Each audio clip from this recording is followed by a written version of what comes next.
जय हिंद बच्चों, आशा करता हूँ आप लोग स्वस्थ होंगे और अपनी पढ़ाई को कंटिन्यू रख रहे होंगे।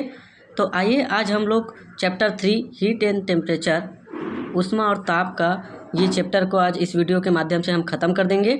इस चैप्टर का ये आखिरी वीडियो होगा और जिन्होंने इसके पहले के वीडियो नहीं देखे हैं वही डिस्क्रिप्शन में लिंक दे रखा हूँ मैं, वहाँ से जा कर के आप देख सकते हैं और अपनी पढ़ाई को कंटिन्यूअस आगे बढ़ा सकते हैं।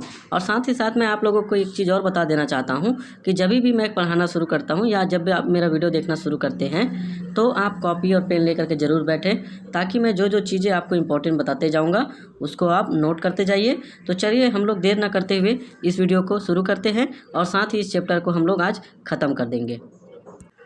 वीडियो बहुत इंटरेस्टिंग होने वाला है और इसमें आप लोगों को बहुत सारी चीज़ें आपको कॉन्सेप्चुअल सीखने को मिलेंगी, जानने को मिलेगी, जो आपको आने वाले समय में इंजीनियरिंग के फील्ड में अगर आप जाना चाहते हैं या जो भी आपका डे टू डे लाइफ में यूज़ होता है उसके बारे में आप लोगों को जानकारियाँ मिलेगी।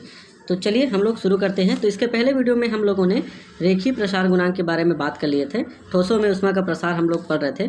तो दूसरा है उसी में जिसको बोलते हैं हम लोग क्षेत्रीय प्रसार गुणांक। ठीक है, मैं बोल रहा हूँ उसको आप नोट करते जाइए। क्षेत्रीय प्रसार गुणांक, जिसको इंग्लिश में कहते हैं coefficient of superficial linear expansion. Okay, तो देखिए ये क्या होता है कि मान के चलिए कि ये कोई एक सरफेस है, ये इसका क्षेत्रफल होगा, है ना। अब हम इसको जब हीट देना शुरू करते हैं, हीटअप करते हैं जब, है ना, जब इसको हीटअप करते हैं तो क्या होता है, मान के चलिए कि अभी इसका क्षेत्रफल जो है वो बढ़ने लग जाता है। ठीक है, मैं आपको अलग कलर से दिखाता हूँ। ये क्षेत्रफल इसका बढ़ने लग जाता है और ये क्षेत्रफल ये हो जाता है, मान के चलिए। तो पहले हम लोग मानते हैं कि इसका क्षेत्रफल पहले ए था और बाद में बढ़ करके इसका क्षेत्रफल वो क्या हो गया है, डेल ए हो गया। ठीक है, ओके, ये क्षेत्रफल बढ़ा यहाँ से यहाँ तक। तो ये जो पुरानी जो क्षेत्रफल है और नई जो क्षेत्रफल है, ये दोनों का अंतर जो है मान के चलते हम डेल ए इसमें बढ़ गया क्षेत्रफल।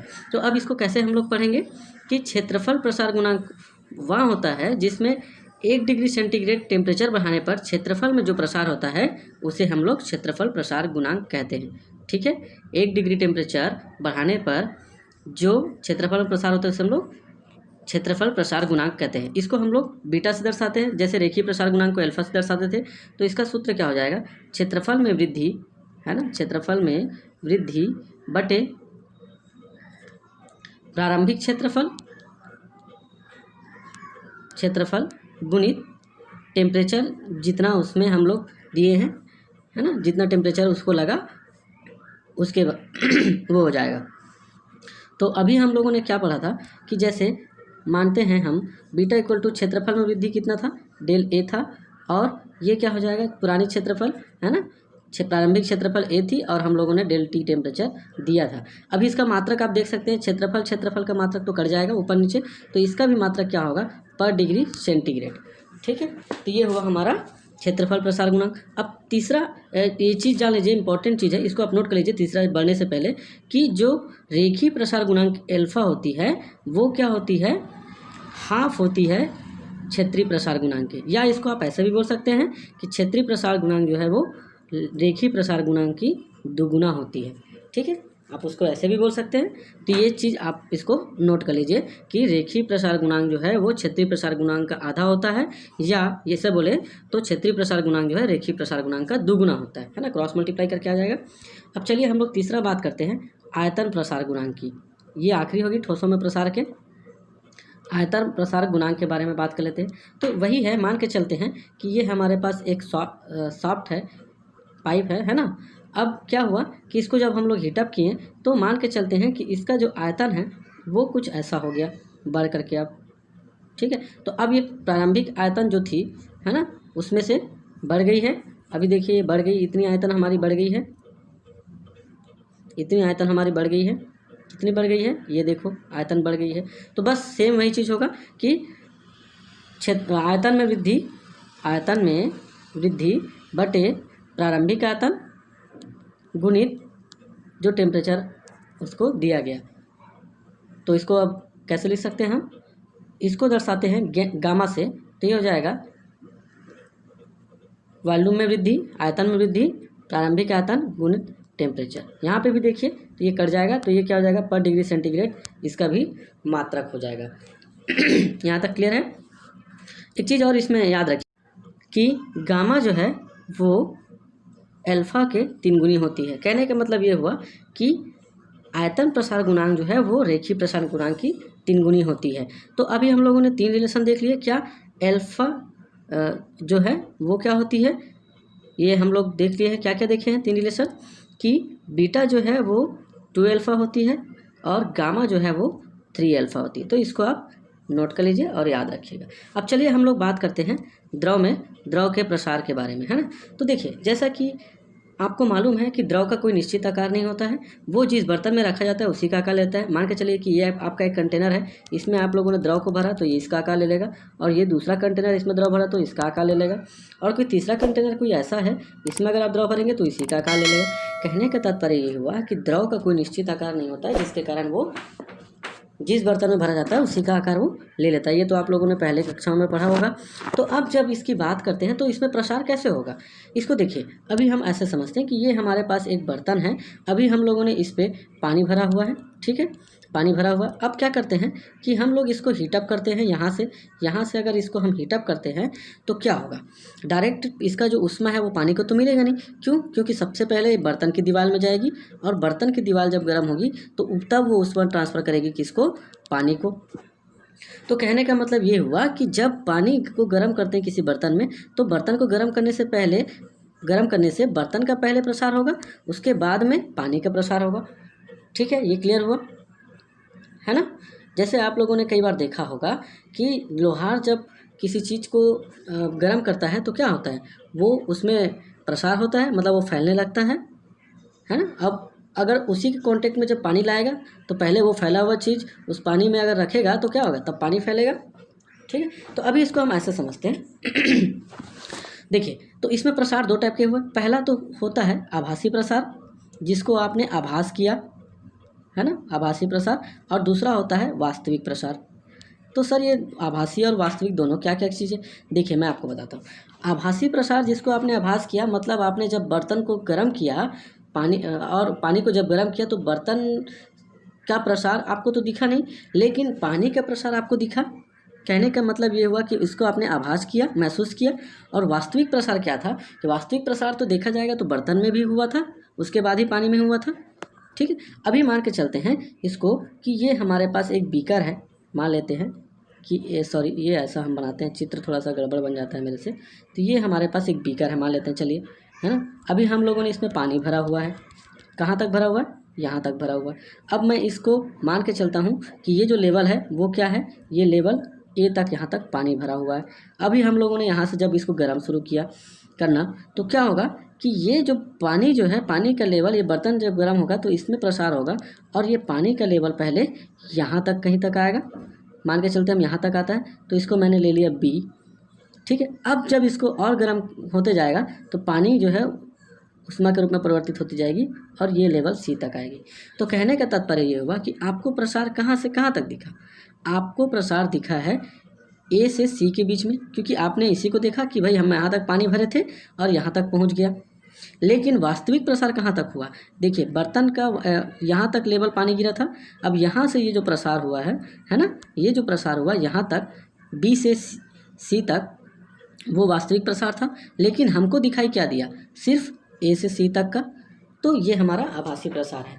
ठीक है, तो द्रव का वास्तविक प्रसार के लिए क्या सूत्र हो जाएगा हमारे पास, कि द्रव का आभासी प्रसार, है ना, प्लस में वास्तविक प्रसार, वास्तविक प्लस आभासी, ये होगा हमारे पास में इसका सूत्र। ठीक है, वास्तविक प्लस में आभासी। देखिए, ये सारी चीज़ आपके सिलेबस में दिए हुए हैं, मैं उसी को पढ़ा रहा हूँ और उसके सिलेबस के अकॉर्डिंग ही आप चल रहे हैं। तो आप ऐसा मत सोचिए कि ये कुछ अलग चीज़ है या नया चीज़ हमको पढ़ाया जा रहा है, हमारे सिलेबस में नहीं। आपको to the point, to the syllabus, to the exam आपको पूरा कॉन्सेप्ट क्लियर कराया जा रहा है। ठीक है, तो चलिए अब हम लोग बात करते हैं गैसों में उष्मीय प्रसार के बारे में। तो गैसों में भी आपको मालूम है कि द्रव की तरह उसका भी कोई आकार नहीं होता है, वो जिस कंटेनर में जिस जगह में रखा जाता है उसी का आकार ले लेता है। तो द्रव की तरह गैसों में भी केवल आयतन में प्रसार होता है ना। जैसे ठोस में क्षेत्रीय प्रसार, आयतन प्रसार और रेखीय प्रसार होता था, लेकिन द्रव और गैस में केवल आयतन में प्रसार होता है। अब यहाँ पे 2 कंडीशन आ जाती है। पहली कंडीशन तो ये है नियत दाब पर, मतलब अभी हम लोगों ने दाब को नियत रखा है। है ना, गैस में दाब को अगर नियत रखा है तब के कंडीशन में। तो देखिए इसका आपको बेस्ट एग्जांपल मैं आपको दिखाता हूँ। इस चीज़ से आप लोग भली वाकिफ़ हैं। ये है बलून। देखिए अभी मैंने क्या बोला कि नियत दाब पर, मतलब आपको ये मालूम है कि एटमॉस्फेरिक का जो टेम्परेचर दाब है वो तो सेम है ना, वातावरण का दाब है वो सेम है, घट बढ़ नहीं रहा है, तो नियत दाब हो गया। अब जब हम इसको फुलाना शुरू करते हैं तो मुंह से गर्म हवा जब देते हैं यहाँ पे, तो क्या हो रहा है, गर्म हवा जा रही है और बलून जो है धीरे धीरे करके, पहले कोई इतनी बड़ी रही होगी, अब ये फूलते फूलते इतनी बड़ी हो गई है। तो कहने का मतलब ये हुआ कि जब उसका दाब को हम नियत रखते हैं और उसका जब ताप बढ़ाते जाते हैं, ताप मतलब गैस जब हम यहाँ से फूंक रहे हैं, गर्म हवा दे रहे हैं ना, तो उसमें उष्मा दे रहे हैं, तो क्या हो रहा है, इसका आयतन बढ़ रहा है। आयतन देखिए, पहले बलून इतनी साइज की थी, है ना, ऐसी कुछ रही होगी बलून, अब ये बढ़ करके जब इतनी बड़ी हो गई है तो उसका आयतन बढ़ रहा है, सिंपल सी बात है। तब उसको हम लोग बोलते हैं आयतन प्रसार गुणांक। क्यों, देखिए यहाँ पे बहुत कॉन्सेप्ट समझने वाली चीज़ है। मैंने बोला आपको कि नियत दाब पर जब होगा तो उसका आयतन बढ़ रहा है। देखिए दाब नियत है ना, एटमॉस्फेरिक टेम्परेचर, वातावरण का दाब नियत है एटमॉस्फेरिक प्रेशर का, लेकिन उसका आयतन बढ़ रहा है, तो नियत दाब पर आयतन प्रसार गुणांक कहते हैं। ठीक है, तो अब इसके लिए भी हमारे पास सेम सूत्र हो जाएगा, वही वाला, क्या, नियत दाब पर वाई पी, मतलब हम लोगों ने मान के चलते हैं इसको वाई पी, है ना, सॉरी वाई पी नहीं, इसको हम लोग तो गामा से दिखा रहे हैं ना, आयतन प्रसार गुणांक को, गामा पी प्रेशर कांस्टेंट है ना, दाब नियत है, तो उसका आयतन में जो वृद्धि हुआ बटे प्रारंभिक आयतन इंटू डिग्री टेम्परेचर। क्लियर है ये वाला चीज़। अब चलिए हम लोग बात करते हैं दूसरा, नियत आयतन पर। अब नियत आयतन का बहुत बड़ा एग्जाम्पल आपको मैं दिखाता हूँ। ये इसको आप भली भांति जानते हैं, सब घर में यूज़ होता है, ये प्रेशर कुकर। तो देखिए अभी मैंने क्या बोला कि इसका आयतन तो फिक्स है, ये कुकर का साइज़ तो फिक्स है ना, मतलब आयतन तो हमारा फिक्स है, कुकर का साइज़ में तो कुछ बढ़ने वाला है नहीं। जब हम इसमें कुछ डालेंगे खाना पकाने के लिए तो वही उसका प्रेशराइज होगा और ये सीटी खुलती है, आपको मालूम है, यहाँ से सीटी लगती है। तो कहने का मतलब ये हुआ कि जब आयतन नियत हो और इसका दाब बढ़ाया जाता है ना, सॉरी, जब इसका ताप बढ़ाया जाता है, यहाँ से देखिए आप यहाँ से हीटअप करते हैं ना भाई, आयतन नियत है, अब यहाँ पे इसका ताप बढ़ाते हैं ना, उस समय दाब नियत था तब आप ताप बढ़ाए थे, अब यहाँ पे आयतन नियत है तब इसका ताप बढ़ा रहे हैं, तब क्या होगा, यहाँ पे जो खाना पकती है गर्म करने से वो हीटअप होती जाती है ना, प्रेशराइज होती जाती है और आपको खाना पक के मिलती है, तब उसका क्या होता है, दाब में वृद्धि होता है, ये दाब के चलते ये प्रेशर कुकर का सीटी खुलता है, तो इसको हम लोग बोलते हैं दाब प्रसार गुणांक। कॉन्सेप्ट क्लियर है। नियत आयतन पर क्या हो जाएगा, दाब प्रसार गुणांक, और नियत दाब पर आयतन प्रसार गुणांक, क्योंकि यहाँ पे दाब में वृद्धि हो रहा है और उसमें आयतन में वृद्धि हो रहा था। ये चीज़ आपको क्लियर होगी, है ना। चलिए बहुत बढ़िया। देखिए बच्चों, साइंस ऐसा चीज़ है ना, ऐसा सब्जेक्ट है जिसको आप इंटरेस्ट लेकर के पढ़ेंगे तो बहुत मज़ा आएगा और बहुत कुछ इसमें जानने को और सीखने को मिलेगा। ठीक है, अब चलिए हम लोग बात करते हैं, ये टॉपिक हमारा खत्म हो गया भौतिक अवस्था में परिवर्तन के बारे में। ठीक है, भौतिक अवस्था में परिवर्तन, और इसके भौतिक अवस्था में परिवर्तन ही लगभग हमारा लास्ट टॉपिक है और इसके बाद ये चैप्टर खत्म हो जाएगा। ठीक है, देखिए इस चित्र से आप लोग भली भांति वाकिफ़ हैं और इस चीज़ आप लोग देखते भी हैं, है ना, कैसे कि एक बर्फ़ है, बर्फ़ को जब उष्मा दिया जाता है ना, जैसे आप बर्फ़ को देखे होंगे, बर्फ़ वाला जब आता है तो उसको ढक के रखा जाता है ताकि हीट ना पहुंचे वहाँ तक, और जैसे उसको बाहर में लाते हैं तो ठंडा रहती है, बाहर का तापमान मिलता है तो पिघलने लगता है। तो जब बर्फ़ को उष्मा दिया जाता है ना, तो वो गलने लग जाता है और ये पानी में बदलने लग जाता है। फिर ये भी आप लोग देखें कि पानी को जब गर्म किया जाता है तो वो गैस में बदल जाता है, भाप में बदल जाता है। ठीक है, ये आप लोग जानते हैं, अवस्था परिवर्तन जिसको बोलते हैं हम लोग। अब जब भाप को ही जब ठंडा किया जाता है, जब संघनित किया जाता है, तो वो पानी में बदल जाता है, और पानी को फिर जब इसको ठंडा किया जाता है, या फ्रीजीकरण जिसको बोलते हैं, हिमीकरण, तो उसको फ्रीजिंग किया जाता है तो वो बर्फ़ में बन जाता है, जो आपके रेफ्रिजरेटर में दिखने मिलता है। तो ये होता है भौतिक अवस्था में परिवर्तन। ठीक है, तो यहाँ पे एक चीज़ आपको गौर करने वाली बात है कि एक ताप पर पहुँचने पर पदार्थ की अवस्था में परिवर्तन होने लगता है। जैसे आप देखिए 0 डिग्री पर बर्फ़ थी, 0 डिग्री से जैसे ही ऊपर गई ये, है ना, अब ये क्या हो गई, पानी में बदलने लग जाती है ना। ठीक है, इस परिस्थिति में ताप का बढ़ना रुक जाता है। ठीक है, अभी देखिए मैं आपको एक ग्राफ दिखाता हूँ, अभी पहले इसको समझ लीजिए। देखिए कि जब ये एक ताप पर यहाँ पे पानी बनना शुरू हुआ, अब पानी बन रहा है तो पानी ही बनते रहेगा, कोई नया चीज़ तो ये बनेगा नहीं। ठीक है, पानी ही बनना शुरू होता है। अब इस समय में ताप का बढ़ना रुक जाता है, मतलब एक समय ऐसा आएगा कि बर्फ़ का गोला जो पिघल रहा है वो पिघलते रहेगा, पूरा पानी बन जाएगा, है ना। ऐसा नहीं कि वो बर्फ़ का गोला पिघल गया, अब पिघलने के बाद वो डायरेक्ट अब वाष्प में बदल जाएगा, ऐसा नहीं होता है। तो इस परिस्थिति में ताप का बढ़ना रुक जाता है, तो ऊर्जा की इस अवस्था में परिवर्तन एक रूप में मतलब व्यय हो जाती है। क्या रूप में व्यय हो रही है कि भाई एक अवस्था से दूसरी अवस्था में जब आ रही है तो वो एक ऊर्जा के रूप में व्यय हो जा रही है।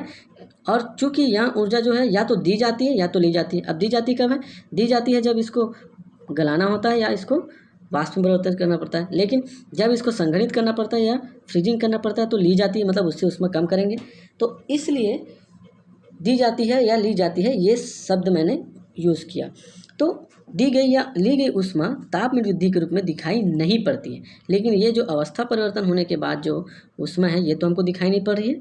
तो इसीलिए हम लोग एक टर्म याद रखना, बहुत बढ़िया, बहुत इंपॉर्टेंट टर्म है, गुप्त ऊष्मा, जिसको हम लोग लेटेंट हीट कहते हैं इंग्लिश में लेटेंट हीट और हिंदी में उसको गुप्त ऊष्मा। समझ गए क्या चीज़ है? एक बार और देख लीजिए कि जब पदार्थ एक अवस्था से दूसरी अवस्था में जाती है तो इस परिस्थिति में एक ऐसी परिस्थिति आती है जब ताप का बढ़ना रुक जाता है, मतलब ये उसी अवस्था में रह जाएगी, है ना। ताप उसको और बढ़ने नहीं देगा, अवस्था परिवर्तन उसको और होने नहीं देगा। तो चूंकि ऊर्जा परिवर्तन में ये जो अवस्था परिवर्तन में ये ऊर्जा जो है व्यय हो जाती है, तो यहाँ दी गई अथवा ली गई ऊष्मा को क्या कहते हैं हम लोग? गुप्त ऊष्मा कहते हैं। ठीक है, यहाँ तक क्लियर हो गया? चलिए, बहुत बढ़िया, आप लोगों ने बहुत अच्छे से समझ लिया। अब गुप्त ऊष्मा जो है दो प्रकार की होती है। पहला चीज़ तो देखिए, यहाँ पे गलन की गुप्त ऊष्मा दिख रही है आपको कि एक तो इसको भाई गलाने में यूज़ हो रही है। अब गलाने में यूज़ हो रही है, यहाँ पे यूज़ हो रही है। अब यहाँ से उसके बाद वाष्प बनाई तो ये क्या होगी? ये वाष्पन की गुप्त ऊष्मा होगी। ठीक है, एक गलाने में है ना, गलन की गुप्त ऊष्मा और एक वाष्पन की गुप्त ऊष्मा, दो प्रकार की होती है। ठीक है, तो अब गलन की, जिसको हम लोग इंग्लिश में फ्यूजन कहते हैं, और ये फ्रीजिंग भी है, इसी में आ जाती है गलन में। ठीक है, और वाष्पन में ये जो वाष्पन जिसको बोलते हैं ना हम लोग, क्वथनांक पर जब गैस में परिवर्तित हो जाता है, वो आप लोगों ने बहुत अच्छे से पढ़ा होगा, और उसको संघनन करके जब फिर से पानी में करते हैं तो ये वाष्पन की गुप्त ऊष्मा में आती है। तो ये देखिए, गलन की गुप्त ऊष्मा का बहुत बढ़िया उदाहरण आपके घर में देखने मिलेगा, वो है रेफ्रिजरेटर। ठीक है, रेफ्रिजरेटर में इसी का उपयोग होता है, गलन की गुप्त ऊष्मा का।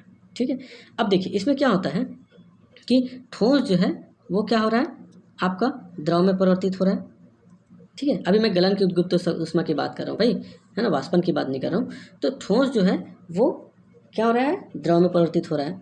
तो इसकी जो गुप्त ऊष्मा का जो मात्रक होता है वो क्या हो जाता है, किलो कैलोरी। चूँकि ये ऊष्मा है तो कैलोरी होगा ऊष्मा का मात्रक पर केजी। क्यों? कि भाई आप लोगों ने कितना ऊष्मा उसको दिया 1 किलोग्राम ठोस को द्रव में बदलने के लिए। ठीक है, तो इसका मात्रक क्या हुआ, किलो कैलोरी पर केजी, है ना, ये इसका मात्रक हो गया। तो ये भी आप इसको नोट कर लीजिए कि बर्फ़ जो है ना, बर्फ़ जो है वो बर्फ़ की गलन ऊष्मा कितनी होती है, वो होती है 80 किलो कैलोरी पर केजी। मतलब बर्फ़ को अगर आपको पिघलाना है तो 1 किलो बर्फ़ को पिघलाने के लिए आपको 80 किलो कैलोरी की ऊष्मा चाहिए होगी, है ना। कहाँ से कहाँ तक पिघलाने के लिए? 0 डिग्री ताप पर किसी बर्फ़ को 1 ग्राम, देखिए अभी आप इसको ऐसा समझिए कि 1 किलोग्राम अगर बर्फ़ है, ठीक है, जो 0 डिग्री टेम्परेचर पर है, अब इसको 1 किलोग्राम के द्रव में अगर आप परिवर्तित करना चाह रहे हैं ना, तो इसको बदलने के लिए आपको 80 किलो कैलोरी ऊष्मा की आवश्यकता होगी। यही चीज़ हम लोगों ने देखा था, यही चीज़ हम लोगों ने बात किया था।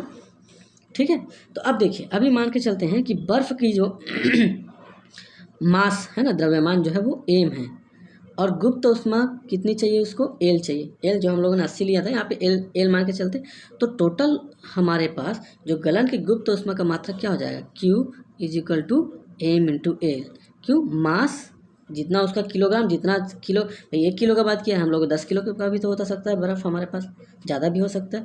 तो एम इसका द्रव्यमान होगा और इंटू उसके प्रोस्पेक्ट में जितना हमको गुप्त ऊष्मा चाहिए ये, तो Q = M × L।